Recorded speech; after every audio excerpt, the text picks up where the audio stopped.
দীর্ঘ অপেক্ষার পর মুক্তি পেয়েছে তাণ্ডব সিনেমা।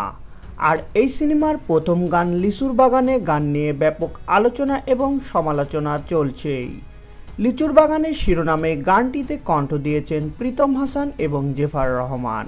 ভিডিওটিতে শাকিব খানের লুক এবং তার নাচ দর্শকরা পছন্দ করলেও গানটি ঠিকমতো জমে ওঠেনি বলে মনে করছেন শবনম বুবলী। তার মতে কোক স্টুডিওর গানের মঞ্চ দেখতে পেলেও গানের সাথে নাচের কোনো মিল খুঁজে পেলাম না। কেউ কেউ আবার এমনটাও বলছেন লাগে উড়াধুরার মতোও হয়নি গানটি। তবে নাচে আর অভিনয়ে শাকিব খান ছিলেন সেরা। এই সিনেমার মাধ্যমে প্রথমবারের মতো শাকিব খানের সাথে জুটি বেঁধেছেন সাবিলা নূর। লিচুর বাগানে গানে শাকিব খানের সাথে পারফর্ম করতে দেখা গেছে তাকেও। তবে শাকিব খানের সাথে তার রসায়ন ঠিকভাবে জমে ওঠেনি বলে মনে করছেন অনেকেই।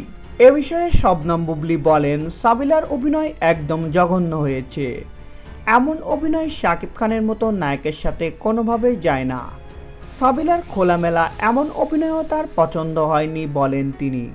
মাত্র কয়েকটা টাকার জন্য নিজেকে এভাবে উপস্থাপন করা ঠিক হয়নি বলে মনে করেন বুবলী।